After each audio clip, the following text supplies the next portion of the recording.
The most popular class of ships in a game is, without a doubt, the gunship class.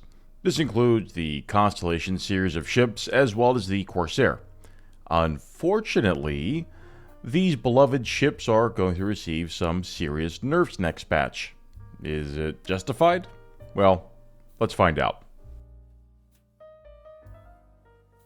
So the first of the changes that I'm going to go over is going to be for the Corsair. These are all across the board nerfs. But the ones I really want to focus on here are going to be to these three, which are the pitch, the yaw, and the roll. The reason why pitch, yaw, and roll are important is because, well, it's a fixed weapon system, right? It's on the front of the ship. You have to nose your ship to the target to hit it. Of course, you can use manual gimbals, which you should when fighting smaller aircrafts or spacecrafts, to actually get damage on target, but either way, this is going to make it harder. The Corsair, if you were looking at the background footage that I was showing you in the video, the Corsair was perfectly capable of maintaining close enough nose-on performance to smaller ships to, with the assistance of manual gimbals, reliably hit and destroy lighter ships that were too stupid or not good enough to get behind or around it.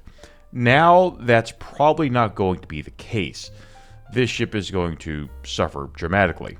And now let's move on to the Constellation Andromeda. The same issues are here. Let's take a look at the main three nerfs, which are pitch, yaw, and roll.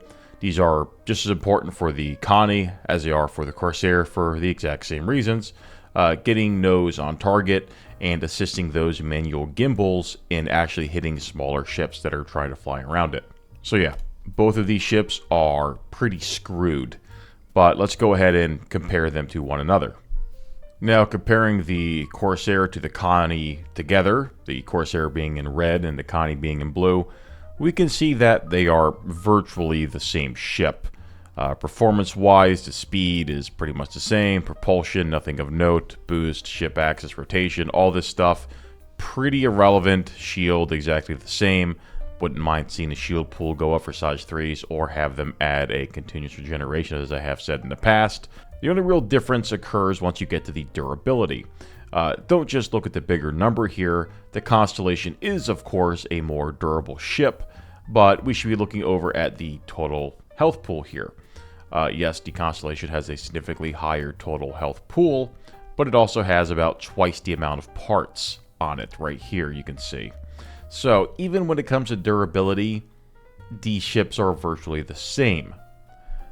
Now let's go ahead and take a real quick look at the size of the ships here. Again, these are virtually the same size, not too different. If you were to put the Corsair right on top of the Constellation as best you can, really, other than the protruding wings, there's nothing of really note here worth mentioning. Between the two of them, I'm still going to personally go with the Corsair because more guns is always better.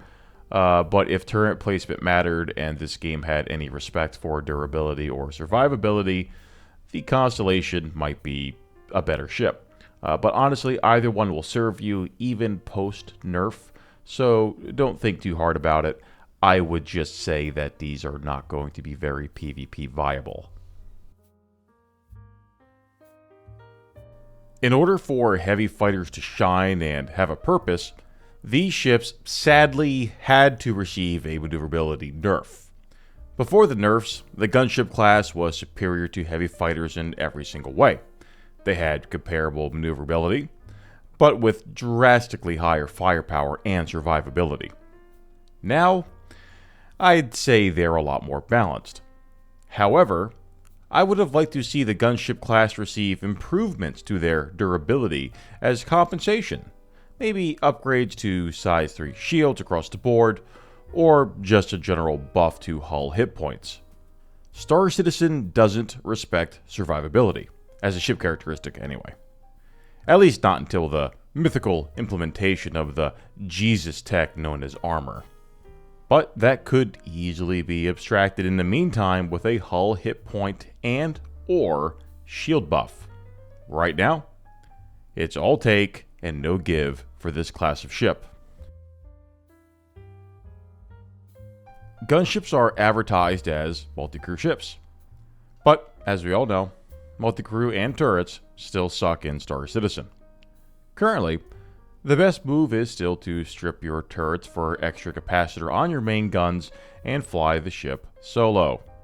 At this point, I think both players and SIG need to realize that true AI blades, or AI crew, are needed to make these ships viable. Most people just don't have friends willing to crew ships regularly, or they're not willing to invite randoms to man stations. As long as that's the expectation for these bigger ships to be competitive with solo ships, these multi-crew ships will always suck. The Connie and the Corsair, previously two of the most popular ships in the game, are now the latest to be sacrificed upon the altar of single-seat supremacy. In PvE, they'll be fine. PvE in this game is still a mindless joke. If it were more challenging, which I wish it was, I'd be more upset. But in PvP, the gunship class is now all but irrelevant, and it was already pushing irrelevancy before. What do you guys think? Let me know in the comments.